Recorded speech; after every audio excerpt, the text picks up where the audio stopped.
Showtime.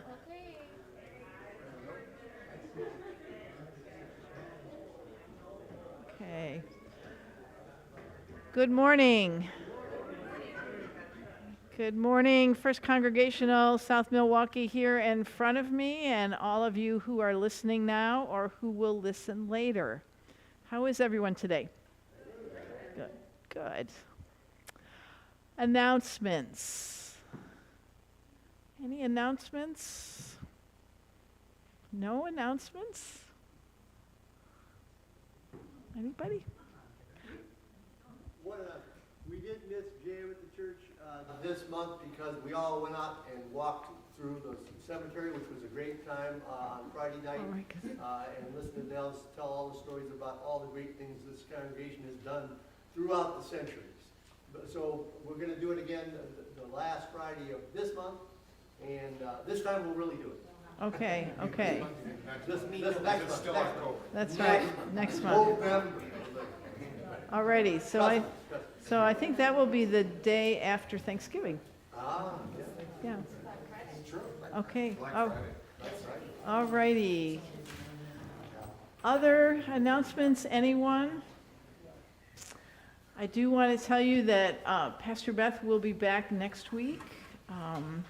Yesterday, the visitation and the service and the luncheon, remembering and honoring her dad, Dale, all occurred. And so we have one thing today that I would really like to ask everyone to be a part of. And that is Rochelle has spread out a long piece of paper on a table near where the coffee time is. And if you could write a message or draw a picture, sign your name, and then when that's all finished, we're going to roll it up and tie it up with a ribbon and leave it on Pastor Beth's desk so that she will have that the next time she's in the office, but also just, in the coming days to be able to roll that out and remember how much this congregation holds her in love and prayer. So if you'll just take a few minutes, and there are crayons, there are markers, there are pens, the implement of your choice. And thank you very much for doing that. Okay, before I ask you to greet one another, we're just going to take a moment to breathe together. One of the most fundamental ways that we participate in this whole creation of which we're a part. So first, I'm going to ask you to breathe in and out, connected to the people we love. A couple deep breaths. And now to breathe in and out, connected to all people.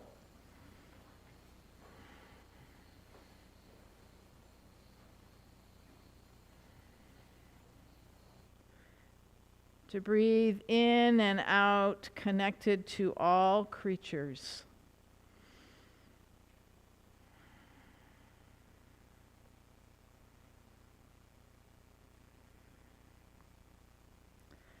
To breathe in and out, connected to trees and plant life with whom we have a mutual exchange of what we need.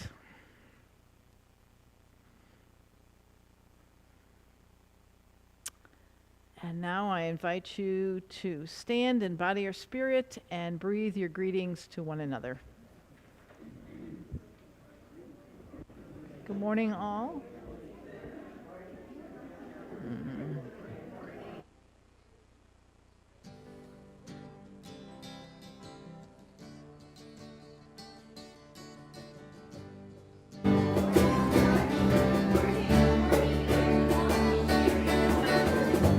Lord, we lift your name on high.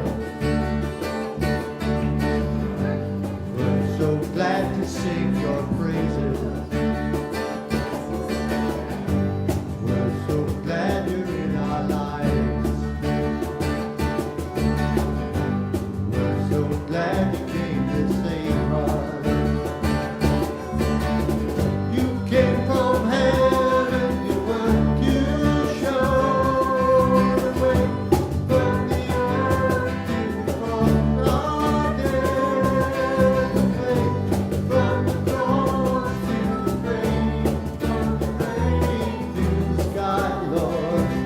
lift your name on high.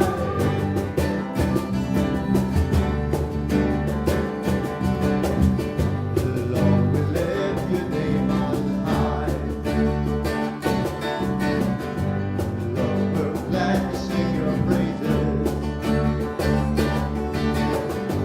We're so glad you're in our lives. We're so glad you came to save us. You came from heaven to earth to show the way from the earth to the cross.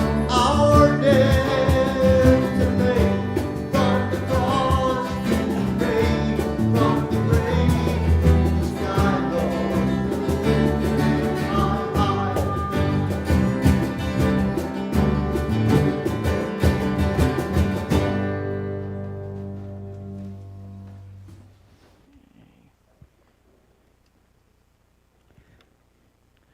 Well, I see a few costumes out there this morning, and the rest of you can remember what you're going to be tomorrow, or maybe what you were a long time ago. So I came this morning as a star, a guiding star in the night sky. I have had this mask. I bought it at the Boston Children's Museum sometime between 1985 and 1990. So this mask has been places with me. So what we're going to do in response to all of our costumes this morning, worn or imagined, is to say, we welcome all guiding stars, guiding people in our lives. All right, I see a couple of costumes here. Would one of you like to stand up? Okay, we'll start at the aisle. Tell us who you are today. A cheerleader. And are you cheering for anybody in particular? Oh, she told me she was going to be a cheerleader for the Brewers, is what she told me. So, you are welcome here in whatever ways you cheer for others and support them with your enthusiasm. All righty, and this is someone I just learned about this morning. And tell us who you are. Okay. Who is care to say, you are welcome here if you help us to enter a good story. And you are welcome here if you entertain others. Okay, I know we have a couple of young disciples on this side in the back who aren't in costume today. But could you stand and tell everyone else what you told me you're going to be dressed up as tomorrow?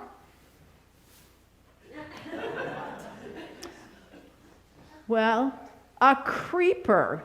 Another thing I learned about this morning. Creepers. A character from a video game that I'm told is kind of like the generation of video games from the 80s. So again, we welcome all who help us to have a good time, to play. Now, over here behind the controls, we have I said, are you some character I don't know about, whom I should get familiar with? And I was told, no, I am just kind of the spirit of Halloween. So there are bones, and there's a great hat, and a great wig, and so you are welcome here if you're one who helps us to celebrate and to remember the joy of celebration. Okay, it's imagination time. Oh, is there a costume here I missed? Way in the back. Just a minute. Oh, who are you?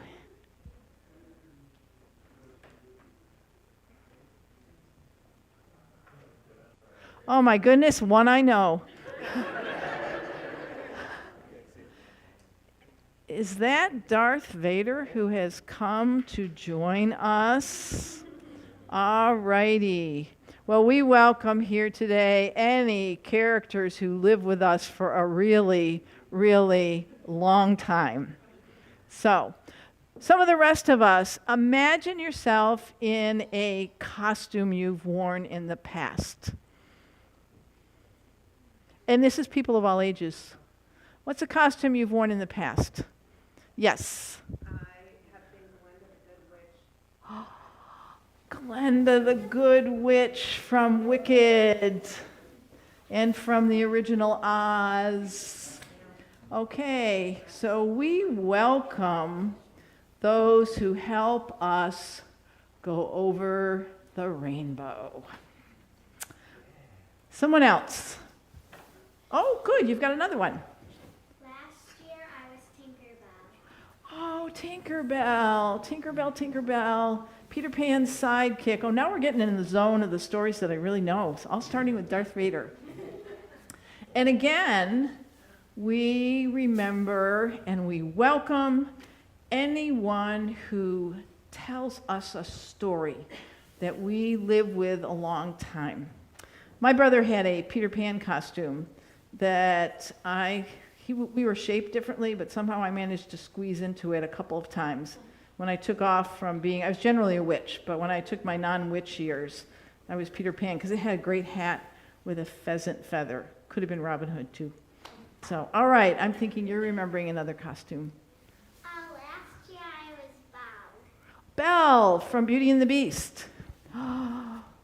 Well, you are welcome here if you help all of us see the possibilities of transformation that lie within us. Could we have an adult contribution or two? Oh, goodness. We have someone who's created her pizza. Okay. I've had this pizza costume for about 5 years, and it's had variations of pizza jack-o'-lantern and pizza Batman mask, and last night it was pizza dinosaur. Okay. But pizza is always present. So today it's looking like pepperoni pizza. So, for all of those who feed us and nourishment with food that we really enjoy, you are welcome here. Yes, all the way in the back row. Well, 1 year I was Wendy, and he was Captain Hook, and she was Tinkerbell. And Ooh. Dad was Peter Pan. Well, we had pieces of the same wonderful story that's enchanted children of all ages. And we welcome that energy this morning. Yes? I was Big Bird. Oh, you were? How was it? Birdie. Oh, I bet it was. I bet it was. And for those of us who remember the entrance of Sesame Street on the scene in 1969, you are welcome here if you have helped to educate and to raise up children. All right, one more in our welcome parade. Someone we haven't heard from. Yes. I'm not very imaginative when it comes to costumes. And many, many years ago, Russ and I went to a party and we dressed in garbage bags. Mm-hmm. And one was hefty, hefty, hefty, and the other garbage bag had holes in it, and wimpy, wimpy, wimpy. Ah, right. Or we used to say the store brand. So, okay. I think it's pretty imaginative to take something that you have at home and turn it into a costume. So we welcome you whether you are hefty, hefty, hefty, or wimpy, wimpy, wimpy, because we all know both states of being. Thank you for being a part of our welcome. In costumes that you're wearing today are costumes that you carry in your hearts. Because, as we oftentimes say, whoever we are, wherever we are on our journey, however we're feeling today, we and everyone else is welcome here.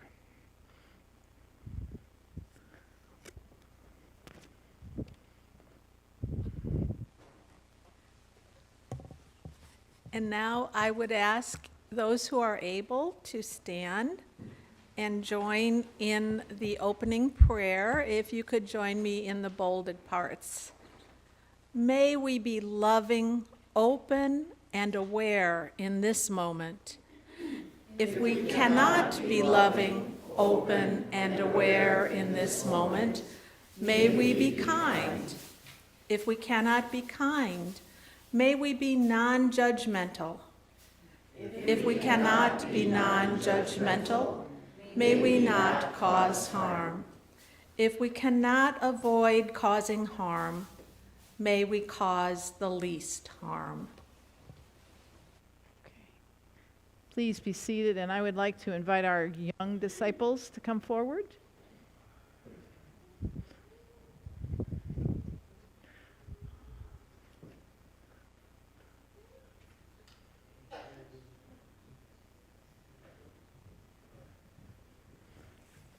Okay, oops, got away from you.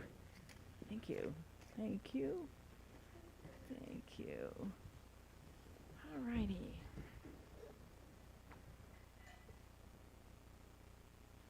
Well, I'm going to sit right down here this morning because there's room. You know what's one of the most wonderful things about wearing a costume?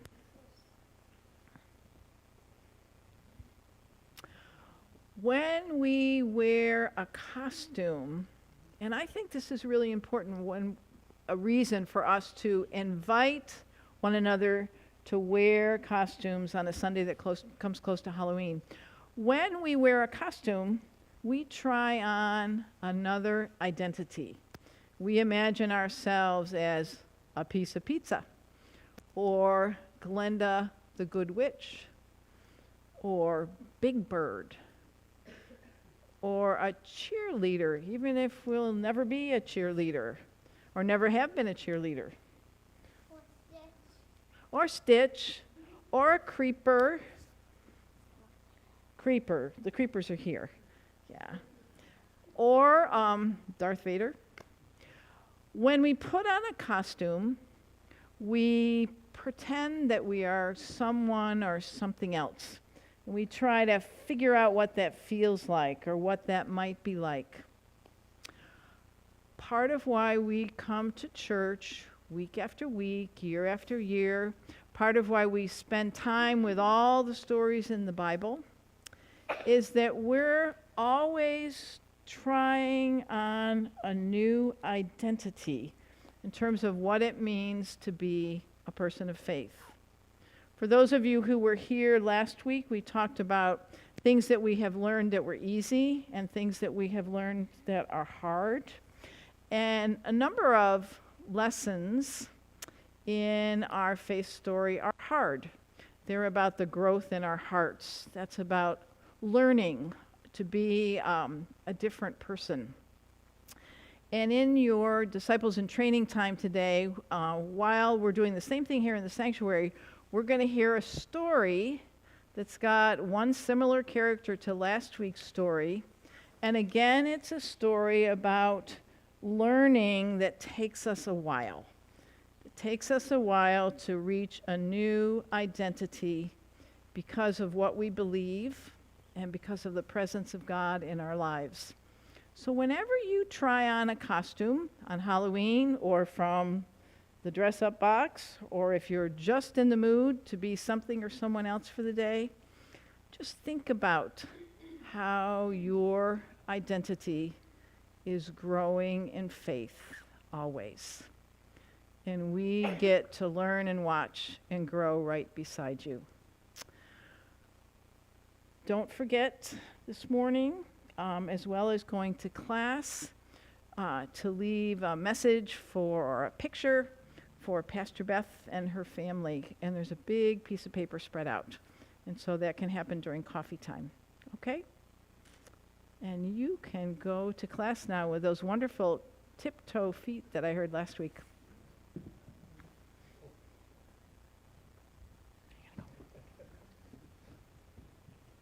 Yeah, they're pretty tiptoey today. For any of you who were here last week, a stampede of tiptoes is pretty loud.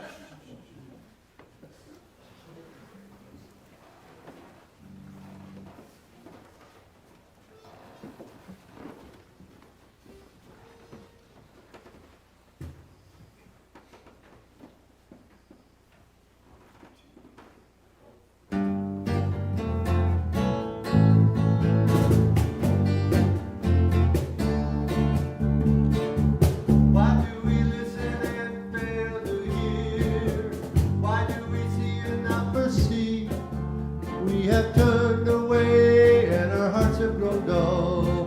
Heal us, help us to breathe. Heal us, help us to breathe.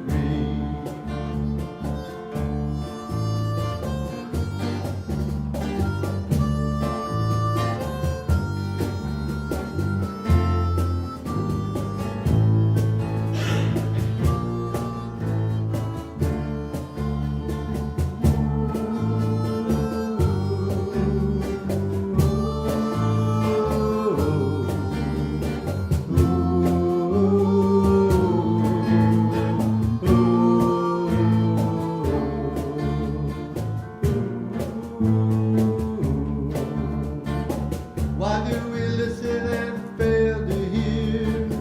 Why do we see and not perceive? We have turned away and our hearts have grown dull. Heal us, help us believe. Heal us, help us believe.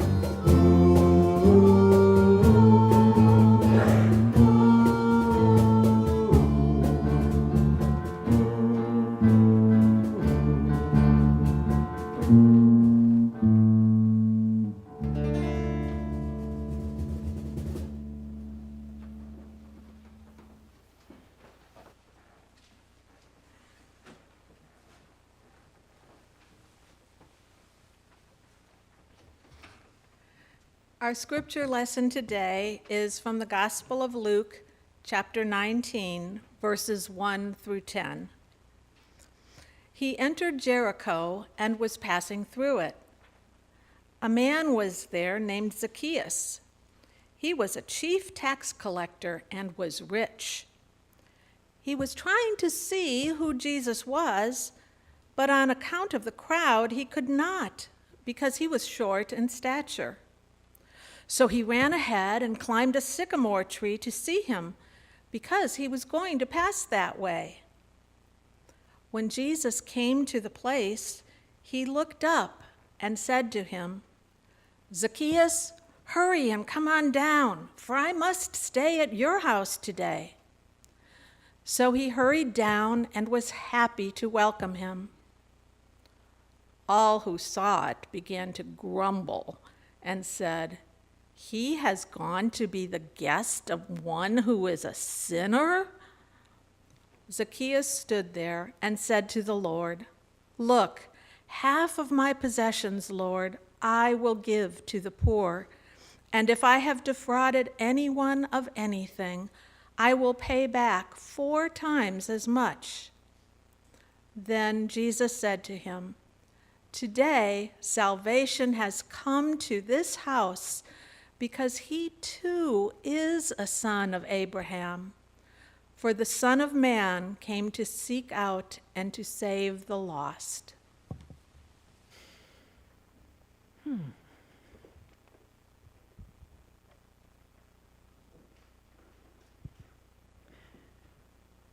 If you were here last Sunday or listened online, you may be wondering how many weeks in a row we're going to be spending on tax collectors.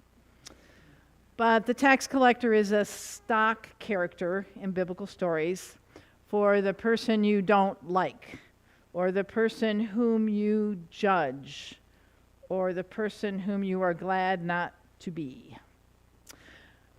The reality is, in an occupied country, and the land on which the ancient Hebrew people lived was an occupied country, there are always those people who end up with the in-between jobs.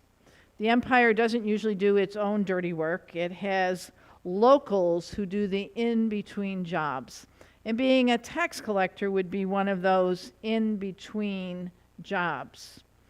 You collect the money for the empire, and in some cases, and I'm suspecting that we can assume that in the case of Zacchaeus, if you can get more out of folks, go to it.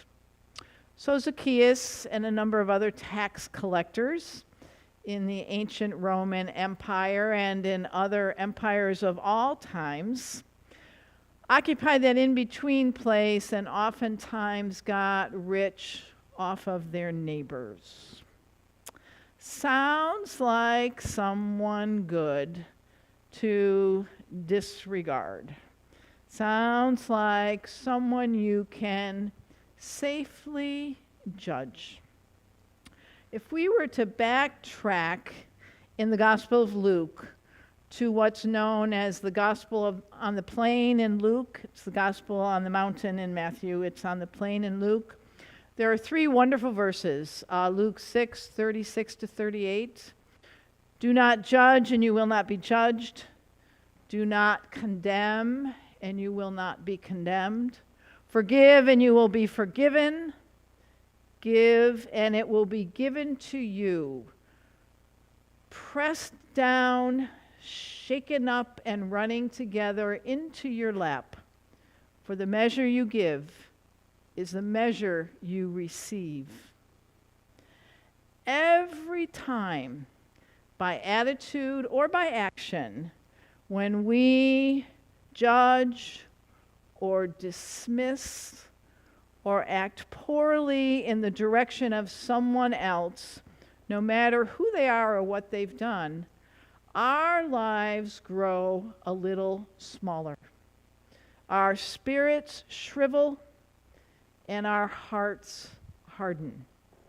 So when we are not giving as much, we are not in a place to receive as much. So Zacchaeus, the named tax collector today, and the unnamed tax collector praying in the same space as the Pharisee last week, were among those who routinely got diminished regard from others. But that diminished regard reflected back on whoever was doing the regarding. Whoever, as we heard in our music this morning, was seeing or hearing in a limited way. As I said last week, the tasks of our hearts, the tasks of growing more spacious and more expansive in our welcome, in our understanding, as we walk through uncertainty with others whom we may not know very well, as that grows, so we grow in faith. As that diminishes, so we diminish in faith and in our broader lives. I was a hospice chaplain for a really, really long time, and I had a patient years ago, a lovely, lovely woman from Chattanooga, Tennessee. She had the prettiest voice. I cannot replicate it, but she had one of the prettiest voices I've ever heard. And she was staying with her daughter, and her daughter, Treva, was connected to a church, a very conservative and a very judgmental church. And one afternoon when her mother was sleeping, Treva looked at me and said, "Martha, what happens for you when you know that someone you're taking care of is going to the other place? What happens to you as a chaplain when you know that someone is going to the other place?" And I took a deep breath, and by that time I had been with tens and tens and tens of people drawing near to death, and a number of them at time of death. And it's always the same. There is this incredible sense of welcome and receiving in the room. So that's what I told her about. I said, "Treva, I can only speak from my experience. And my experience is that God wants everyone home. And whether we get it early in our lives or whether we get it in the last breaths that we're drawing, God isn't keeping score. There isn't a cutoff time for us to grow into fullness. God wants everyone home. God wants everyone to feel visible the way that Zacchaeus felt visible in the eyes and in the heart of Jesus. Zacchaeus, get out of that tree. Come down, because guess what? We're having lunch together at your house. Zacchaeus, whom nobody would ever give space to see anything, and they were all taller than he was suddenly seen and invited to be more than he had been, perhaps ever, certainly for a long time.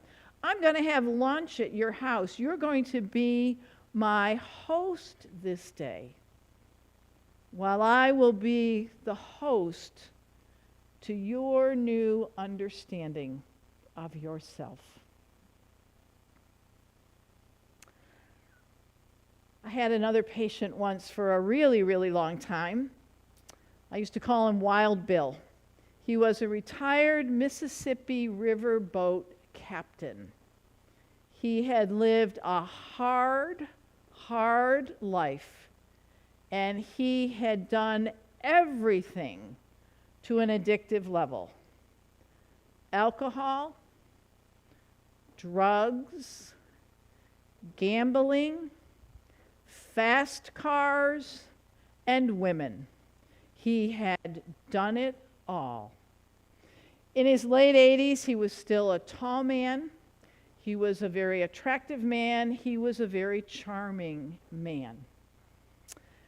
He was with us for a long time. He had end-stage cardiac function, and sometimes people with end-stage cardiac function with the right care live for an incredible amount of time. He was with us for 18 months. At the beginning, it was assumed that he would die quickly, so he was in the facility where his daughter was a nurse. When it became apparent that there was a longer timeline, he went to live with her as long as she could stand it, and then he went back where he really wanted to be, which was in his apartment, in the apartment building in the city on North Jefferson that he called home. So the first 9 months that Wild Bill and I visited, we talked about nothing of substance. Every month I'd go to the car and say, what am I going to put in my documentation this week that will get by Joint Commission? How many times can I put a creative spin on? We talked about nothing. Month 10, he'd been back in his apartment for a couple of months. And he answered the door, and I walked in, and he said to me, Martha, let's talk about getting right with God. And I said, well, that would be within my job description. And he said, why have you kept coming? And I said, well, the surface answer would be, because I'm required to. The more substantial answer was that I kept hoping maybe we would get to this day. At that point, we started visiting weekly at 1 o'clock on Wednesday afternoons. And quickly we discovered that we both loved to play cribbage. So at 1 o'clock on Wednesday afternoons, we would play cribbage, me and the old gambler. And for those 9 months, I held slightly better cards than he did. And he poured out a life of pain, a life of all the ways by which he had hurt other people and disregarded anyone but himself. And at one point he said to me, Martha, I'm starting to attend the services that are held downstairs. I don't know if it was weekly or monthly. There was an African-American pastor, a woman who came from some congregation, and he said, but I don't know how to use a Bible. Will you teach me how to use a Bible? And I said, oh, Bill, that's easy. And that also is within my job description. He died just about the time he turned 89. And he died as Tuesday was bleeding into Wednesday in the middle of the night. And I went to see him on Monday before, there's a phrase in St. Louis, before he took to the bed. And he was very tall.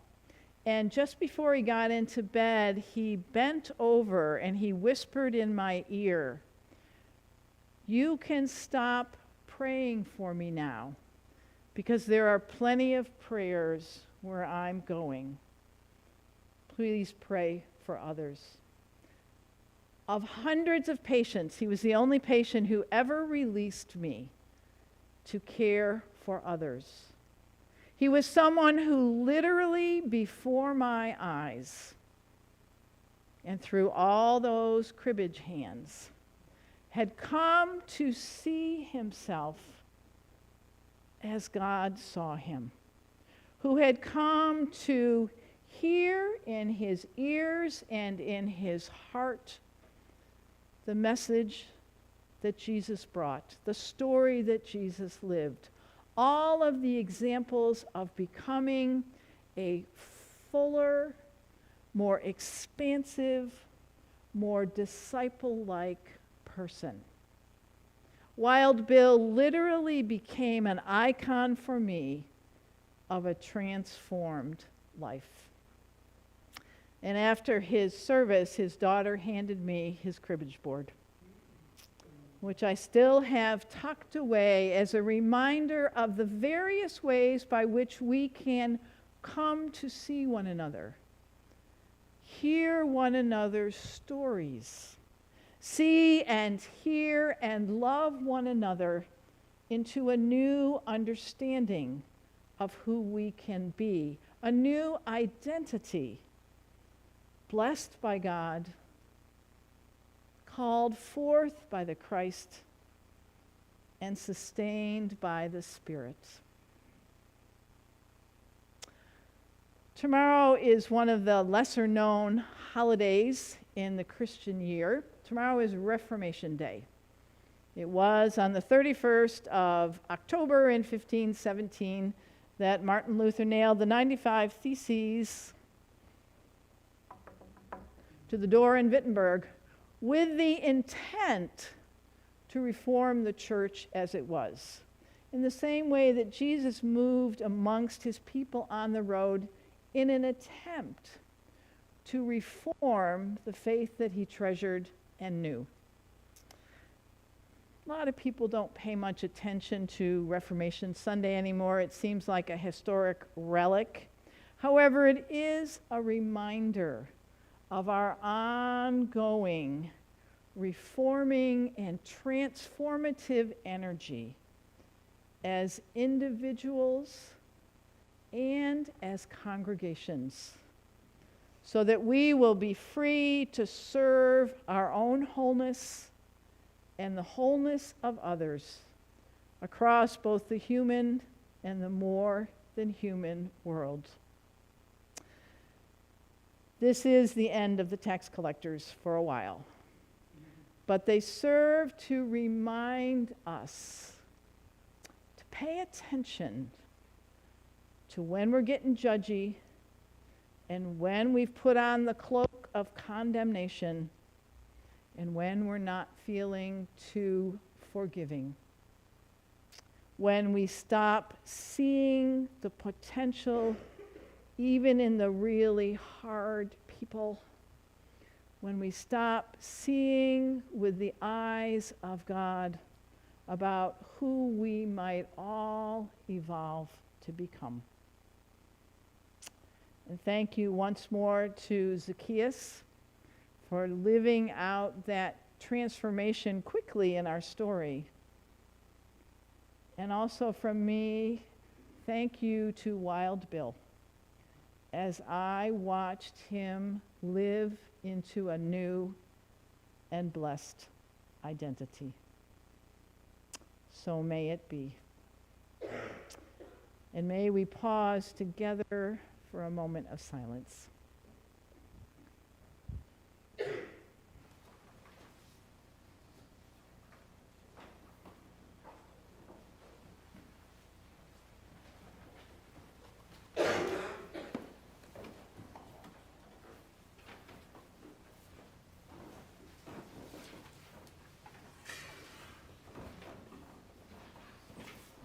I invite you now to rise in body or spirit.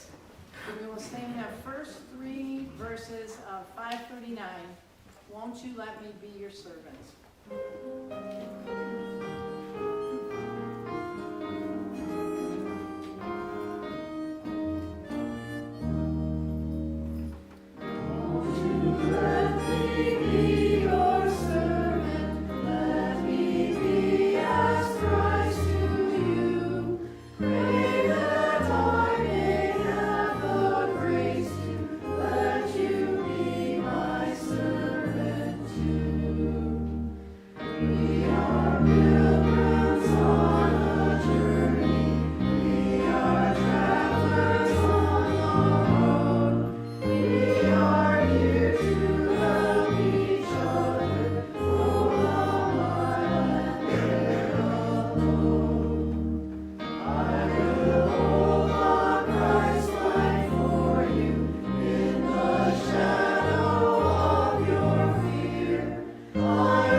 Please be seated.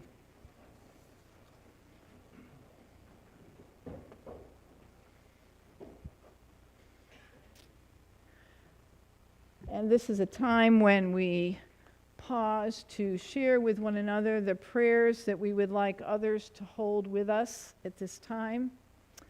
And again, I mention our continued prayers for Pastor Beth and her family.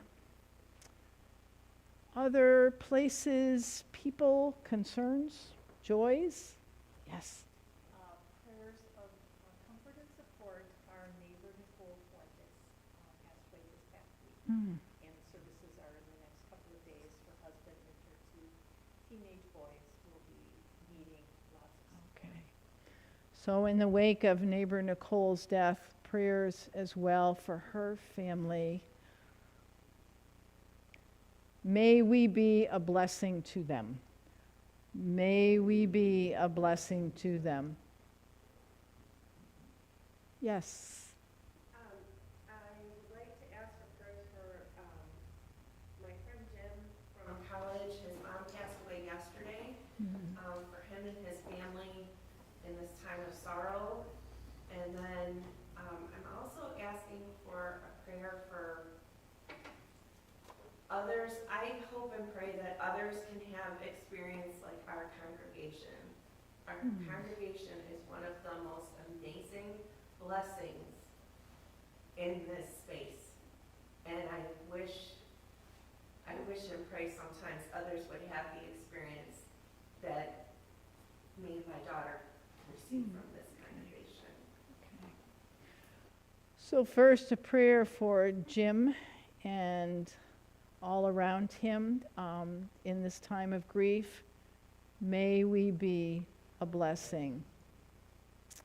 And prayers for others in congregations or not in congregations who don't quite have the wealth of the experience here. May we be a blessing to them. Yes. Continued prayers for Russ. He's moving along a little better. And then added prayers for our daughter-in-law whose father had a stroke yesterday. Okay. And don't know a lot of details yet, but And what's your daughter-in-law's name, first name? my daughter-in-law's name? Yeah. Adrian. Adrian. Yeah. So, prayers of thanksgiving for Russ's continued improvement, and prayers for Adrian in the unknown wake of her father's stroke. May we be a blessing. Yes. Just prayers of comfort for a very dear friend of ours who had a long, long battle with cancer and beat that, and now is facing new health battles because of all the effects of all the cancer treatments. Okay. First name of your friend? Lisa. Lisa. Prayers for Lisa in the ongoing multiple health challenges. May we be a blessing. Yes. A little bit further from home for the families that were impacted by the gun violence at the high school in St. Louis earlier this week. And then all the families in South Korea who are impacted by the devastation at the Halloween celebrations last night. So prayers for those nearer and further away, St. Louis and South Korea and many other places whose lives are suddenly torn apart by unimaginable violence. May we be a blessing. Yes. A couple of prayers, prayers of continued healing for my mother, my dad, and my stepmother.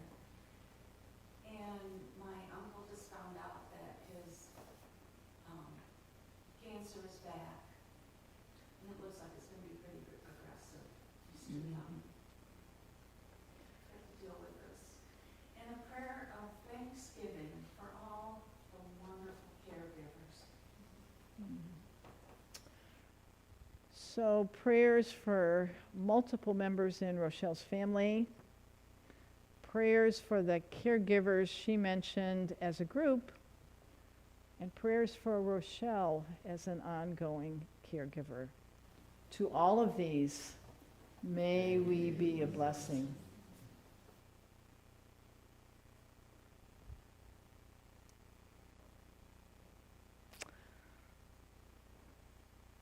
I have a couple of prayers I'd like to add. One for your sisters and brothers in the Minnesota Conference who are clergy there. I will be leading them in retreat on Tuesday, Wednesday, and Thursday. They're so excited they're going to be in person. This event has been rescheduled, 3, 4, a bunch of times. I'm sure at some point I will tell them about you. And so may we be a blessing. My younger daughter Molly is a Chicago public school teacher and a kindergarten, and she is trained to have the classroom with all of the kids for whom English is not a first language. And this year she's got the world in her room, including 4 kindergartners from Ukraine. And so prayers for all of the children who are displaced for various reasons around the globe, and for those who love them and teach them and care for them. May we be a blessing. Did we leave anything or anyone out?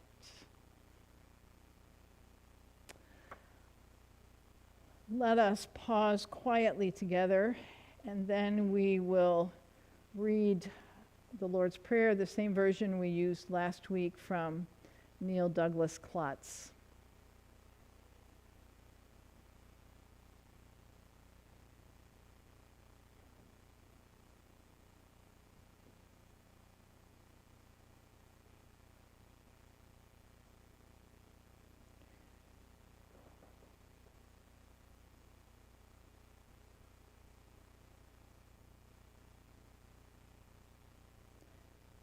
And join me now.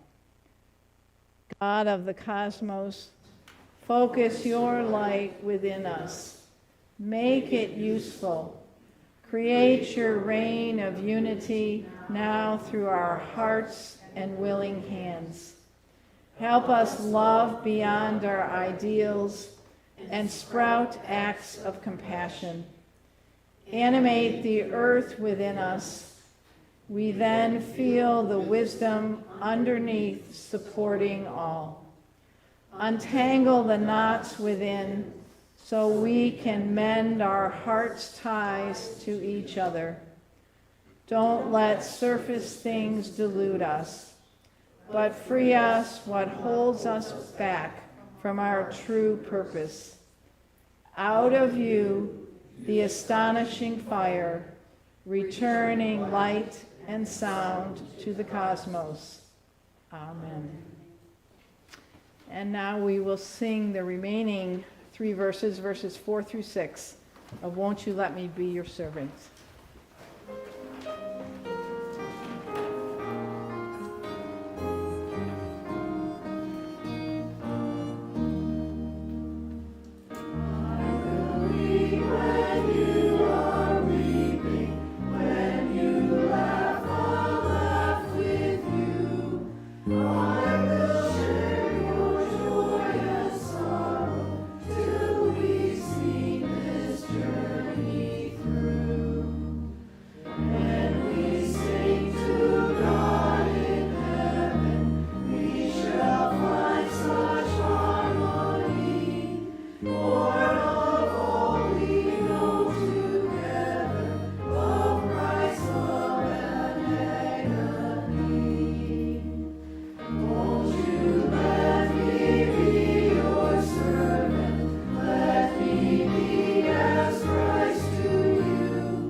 Please be seated. I have really good peripheral hearing. That's just kind of a warning. And I overheard a snippet of conversation this morning between several people who will remain nameless, one of whom was dreaming of something that the congregation could use. And part of the conversation I overheard was, well, we just have to ask people, and it would be funded rather quickly. So part of what happens in this place is that there is a very generous spirit, both within the 4 walls and far beyond them. So I invite you again to share in that spirit. You may have put your offering in the plates on the way in, or do your giving online. But how we are a grateful and gracious people together is such a witness in this weary world. In response this morning, we are going to sing the response we learned last week. It's printed in your bulletin. And we will sing it through twice. And again, you can get up one more time.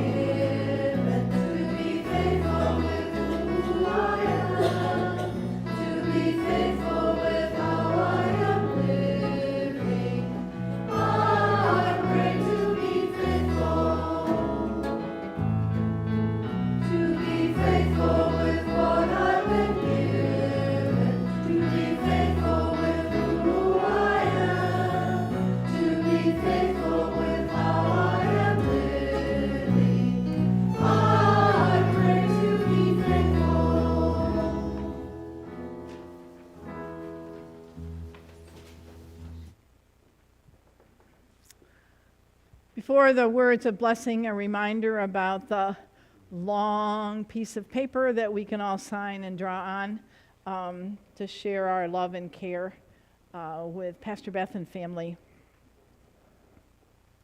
In the spirit of what we've heard this morning, what we've sung, all the prayers that were shared, these words from Father Daniel Homan, a Benedictine, and Lonnie Collins Pratt. Regardless of who you and I have become, regardless of who any of us have become, we are all created to be more. There is an unchosen goodness in us. It exists whether or not we choose it. We must learn to make the choices that will make us more. P.S. And that will be the Christ light in this world. Amen.